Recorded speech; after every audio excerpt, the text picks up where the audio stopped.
Hello students, आज मैं आपको स्प्रेडशीट यानी कि MS एक्सेल, माइक्रोसॉफ्ट एक्सेल्स, उसके विंडो कंपोनेंट के बारे में और उसमें फॉर्मूला हम यूज़ करते हैं वो कैसे उसमें यूज़ करेंगे उसके बारे में आपको डिस्कस करूँगा। स्टार्ट करते हैं हम लोग स्क्रीन से, जो हमारी MS एक्सेल की स्क्रीन होती है, ये आपके सामने शो हो रही है। इस स्क्रीन में मैं आपको बताऊंगा कि कंपोनेंट कौन कौन से होते हैं। सबसे ऊपर आप देख पा रहे होंगे यहाँ पे आपके अपर लेफ्ट कॉर्नर में ये बना हुआ है निशान, this is quick access toolbar. यहाँ पे हमारे क्विक एक्सेस टूल बार होते हैं, इस एरिया को क्विक एक्सेस टूल बार कहते हैं। यहाँ पे हमारे सेव, रीडू, अंडू इस तरह के आइकन अवेलेबल होते हैं। सेकंड आप देख पा रहे होंगे यहाँ पे ये है आपका टाइटल बार। टाइटल बार में हमेशा फाइल नेम मेंशन होता है अगर आपने फाइल सेव की है, और अगर आपने फाइल सेव नहीं की है तो यहाँ पे बाय डिफ़ॉल्ट बुक 1 लिखा हुआ आएगा। अब हम बात करते हैं कॉर्नर में, ये हमारा राइट कॉर्नर है, ये हमारा होता है कंट्रोल बटन। इस पर हमारा एक मिनिमाइज, मैक्सिमाइज और क्लोज 3 तरह के बटन अवेलेबल होते हैं। इसके बाद थोड़ा नीचे आएंगे हम लोग, ये एरिया है सामने जहाँ मैं माउस मूव कर रहा हूँ, ये जहाँ देखिए अब माउस जा रहा है पूरा लास्ट तक, ये आपका होता है रिबन एरिया। रिबन एरिया में पॉइंट बने होते हैं। यहाँ पे ये होम टैब है, और होम टैब के लिए रिबन में वैल्यू क्या है, clipboard, font, alignment, number, style, cell, editing. अगर आप दूसरा टैब ओपन करते हैं बगल में इंसर्ट वाला, इसमें भी देखो इसका एक बना हुआ है यहाँ पे, ओके। अब तो नीचे आते हैं, ये आपके सामने दिखाई दे रहा है यहाँ पे नेम बॉक्स। नेम बॉक्स में इस समय यहाँ पे B7 लिखा हुआ है। जो हम सेल पे क्लिक करेंगे उस सेल की वैल्यू यहाँ पे नेम बॉक्स में शो हो जाएगी। इसके साथ साइड में हमारे पास अवेलेबल है फॉर्मूला बार। फॉर्मूला बार आप यूज करते हैं फॉर्मूला को प्रोसेस करने के लिए।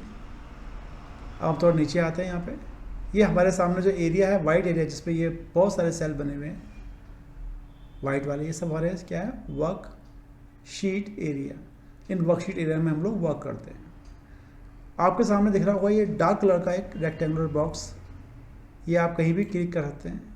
ये रिप्रेजेंट करता है आपका एक्टिव सेल को। जो भी इस समय सेल एक्टिव होगा उसके ऊपर ये आप एक मार्क बना हुआ रेक्टेंगुलर शेप में डार्क बाउंड्रीज के साथ।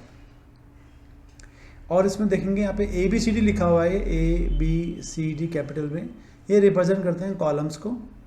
और इसी के पहले में देखिए नीचे साइड में 1 2 3 4 5 6 7 ये नंबर्स लिखे हुए हैं। ये नंबर रिप्रेजेंट करते हैं हमारे रोज को, रो और कॉलम के कम्बिनेशन से। क्योंकि हम बोलते हैं what is cell, cell is a intersection of row and column.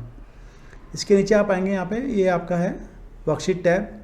Bye default worksheet tab में 3 शीट बाय डिफ़ॉल्ट बनी हुई आती है इसमें, शीट 1, शीट 2, शीट 3।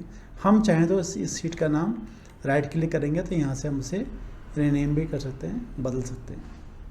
और इसी के नीचे आप देखेंगे यहाँ पे एक एरिया है स्टेटस बार का, ये आपका हो गया स्टेटस बार। तो ये कुछ कंपोनेंट है इसके, इसका हमें काम पड़ता है जब भी हम वर्क करते हैं इस पर। अब मैं आपको इसके बाद बताने वाला हूँ फॉर्मूला के बारे में। अगर हम फॉर्मूला की बात कर रहे हैं तो फॉर्मूला पुट करने के लिए ये मेरे सामने एक शीट ओपन है जिसपे मैंने कुछ सब्जेक्ट्स मेंशन किए हुए हैं, और इन सब्जेक्ट के साथ में कुछ स्टूडेंट नेम भी बाय डिफ़ॉल्ट लिए हुए हैं, कुछ नंबर, और इनके मार्क्स लिखे हुए हैं। अब सपोज कीजिए मुझे टोटल निकालना है, ये आपके सामने तो 4 इनपुट हैं इस समय, लेकिन अगर 4 के बजाय 400 या 4000 हो तो हमें फॉर्मूला में क्या हेल्प होगी, कैसे हम प्रोसेस करेंगे वो बताने वाला हूँ आपको मैं। अगर मुझे इस जगह पे इसका टोटल चाहिए जो कि हमारा सेल है, ये आपको रेंज पता होनी चाहिए पहले कि हमें रेंज कहाँ से कहाँ तक ले रही है। आप देखिए अगर मेरे को यहाँ पे टोटल निकालना है तो मेरी रेंज जो है यहाँ से लेकर के यहाँ तक ये रेंज हो गई। रेंज का स्टार्टिंग पॉइंट ये हमारा कौन सा है, सेल नंबर देखेंगे हमारा B2 है, और सेल ये रेंज का लास्ट पॉइंट कौन सा है, G2। इसका मतलब हमें रेंज मिल गई यहाँ पे B2 से G2 की। तो अब लिखने का तरीका क्या है, हम यहाँ पे जाएंगे और ये इक्वल टू साइन से हमेशा फॉर्मूला हमेशा जो स्टार्ट होता है वो इक्वल्स होता है, इक्वल। उसके आगे लिखेंगे हम लोग सम, स्मॉल ब्रैकेट स्टार्ट करेंगे, और उसके आगे लिखेंगे हम लोग जो हमारे रेंज था, रेंज का पहली वैल्यू क्या थी, सेल वैल्यू B2, मैंने B2, इसे स्मॉल या कैपिटल में लिख सकते हैं, कोई इश्यू नहीं है। इसके बाद लगाएंगे कॉलन, 2 बिंदु होते हैं, कॉलन लगाएंगे। उसके बाद लास्ट हमारा क्या आता है G2, मैंने G2 लिख के और ब्रैकेट को क्लोज कर दिया और एंटर प्रेस किया। एंटर प्रेस करने के बाद देखिए यहाँ पे इसकी सम जो हमारा पहला वाला है ये आशीष के Hindi, English, math, science, history, computer के मार्क्स हमारे 5, 4, 9 ऐड होके आ गए। अब मुझे अगर ये फॉर्मूला इंप्लीमेंट करना है बाकी तीनों में भी, उसका आसान तरीका देखिए, इस सेल के राइट लोअर कॉर्नर में एक छोटा सा बिंदु बना हुआ था जिसे आप ले जाएंगे, ब्लैक कलर का बन जाएगा। ये देखिए, इसे आपने ड्रैग करना, खींचना है माउस से नीचे जहाँ तक फॉर्मूला चाहिए, और उसके बाद छोड़ देंगे हम। छोड़ने का देखेंगे आप कि ऑटोमेटिकली सारी जो स्टूडेंट है उनका सम उसके नाम के आगे आ गया। कविता के आगे 521, ये विनोद के आगे 523 और यशिका के आगे 529 आ गया। ये हमारा सम हो गया। अब कुछ बच्चे बोलते हैं सर इस पर अगर निकालना है हमें किसी का परसेंटेज, तो हम परसेंटेज कैसे निकालेंगे? उसका तरीका है,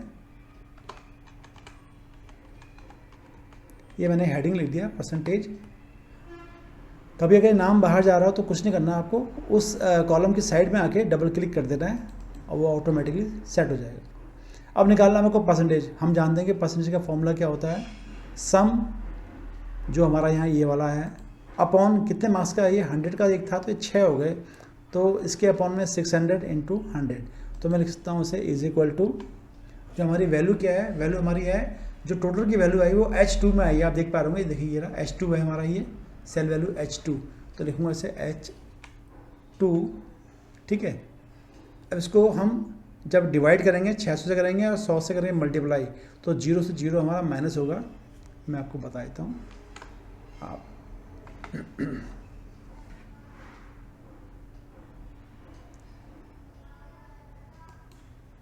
जब कोई हम लिखते हैं यहाँ पे सम लिखते हैं, जैसे हमारा किसी का नंबर यहाँ पे 529 अपॉन हम लोग लिखते हैं जिसमें से मार्क्स हमारे मिले 600 से मिले हमें, तो मैंने यहाँ पे ये 600 पेन पे बना दिया और मल्टीप्लाई बाय 100।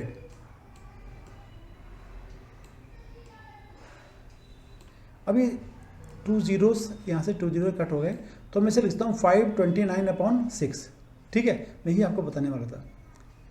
तो ये हमारा आ गया H2 अपॉन 6, ठीक है। कितना है ये 91.5 आ गया हमारा परसेंटेज पहले बच्चे का। अब मुझे अगर यही परसेंटेज सब पे लगाना है तो मैं क्या करूँगा, इसे मैंने इसको सिर्फ एक ड्रॉप करना है, ड्रैग करा और ड्रैग के साथ ही ये नीचे आ गया, ठीक है। सबकी परसेंटेज बन गया 91, 86, 87, 88। अब मैं आपको इसके बाद बताने वाला हूँ फॉर्मूला, जो हमारा फंक्शन होता है। इसमें एक फंक्शन होता है मैक्स। मैक्स मतलब होता है अगर किस बच्चे का निकालना है मैक्स। मैक्स में मैं चाह रहा हूँ कि मैं ये आशीष है, इसके सबसे ज़्यादा मार्क्स किस में आए हैं, इसके लिए मुझे फॉर्मूला लगाना पड़ेगा मैक्स। तो मैं लिखूँगा यहाँ पे इज इक्वल टू, फॉर्मूला हमेशा इज इक्वल टू से स्टार्ट होगा, is equal to max bracket start, फिर रेंज मेरी B2 से कहाँ तक आई है, G2 तक, B2 कॉलन G2, और मैं इसके बाद एंटर कर दूंगा 99। इस बच्चे के जो सारे मार्क्सों में 99 मार्क्स मैक्सिमम आए हैं 100 बिट में जिसमें आए हैं। अगर मुझे इसका मिनिमम मार्क्स पता करने हैं बच्चे के, तो मैं यहाँ पे एक हेडिंग डालता हूँ मिन, ब्रैकेट लगाया मैंने, ये यहाँ पे मैंने इक्वल टू नहीं लगाया तो फॉर्मूला नहीं आएगा, मेरे को इसके लिए नीचे आना पड़ेगा, पहले इक्वल टू का साइन लगाना पड़ेगा, फिर यहाँ पे मिन लिखना होगा, फिर ब्रैकेट लगाना होगा, और फिर रेंज B2 से हमारा आया G2, B2 कॉलन G2, और ये ब्रैकेट मैंने क्लोज कर दिया, एंटर प्रेस किया, तो इसके मिनिमम मार्क्स 78 है। हमारे इस बच्चे के जो मार्क्स आए हैं आशीष के, सबसे हाईएस्ट आए 99 और सबसे लोएस्ट आए हैं 78। तो ये तो हमारे पास रेंज छोटी थी, तो हमने देख के पता लग रहा है सामने कौन से ज़्यादा है कौन से कम है। बट अगर हमारे पास थाउजेंड्स में अगर ये वैल्यू दी भी हो तो हम पता लगा सकते हैं सबसे मिनिमम क्या है और सबसे मैक्सिमम वैल्यू क्या है। अब मुझे निकालना है एवरेज। अगर मुझे किसी बच्चे का इनके निकालना है आशीष के एवरेज मार्क्स कितने आए हैं, उसके लिए मेरा फॉर्मूला क्या होगा, एवरेज का होता है जो भी आपका एवरेज दिए हुए हों, यानी कि सम अपॉन कितने में से मार्क्स आए इज इक्वल टू सम क्या है हमारा यहाँ पे, तो सम की वैल्यू है टोटल है हमारा H2, तो मैंने क्या है यहाँ पे H2 लिख लिया बेटा। और उसको मैं डिवाइड करूँगा। टोटल कितने सब्जेक्ट हैं हमारे पास, 6 हैं, तो मैंने 6 से डिवाइड कर दिया। तो उस बच्चे के जो एवरेज मार्क्स हैं वो 91.5 आए हैं। 91.5 मार्क्स इसके एवरेज मार्क्स है इस बच्चे के। और अगर ये फॉर्मूला मुझे अगर सारे बच्चों में फिट करना है तो मैं इसे ट्रैक करूँगा। ये आया यहाँ पे, जहाँ पे काला दिखाई देगा ये प्लस वाला कोना से खींच देंगे, ऐसे इसे में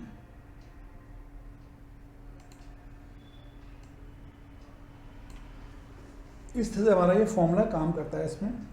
अब इसमें कई बार आप डेट टाइम का आता होगा फॉर्मूला, तो मैं बताता हूँ आपको। अगर मुझे पता करना है आज की डेट क्या है तो उसके लिए मैं फंक्शन छोड़ूंगा is equal to today, TODAY, और ये फंक्शन का निशान होता है। जैसे मैंने एंटर मारा, आज की डेट उसने बता दी, ये हमारी 23 अक्टूबर 2023। अगर मुझे मंथ पता करना है, सिर्फ ओनली मंथ, मुझे डेट नहीं चाहिए, मुझे मंथ चाहिए खाली, उसका फॉर्मूला क्या होगा, is equal to MONTH, month लिखेंगे हम लोग, और ब्रैकेट में लगा देंगे यहाँ पे हम टुडे, TODAY, और ये ब्रैकेट इसका, और ये ऐसे लिखेंगे। मंथ के साथ लगा मैंने यहाँ पे, क्या आ गया 10th, यानी कि अक्टूबर का मंथ चल रहा है हमारा, मंथ नंबर आ गया।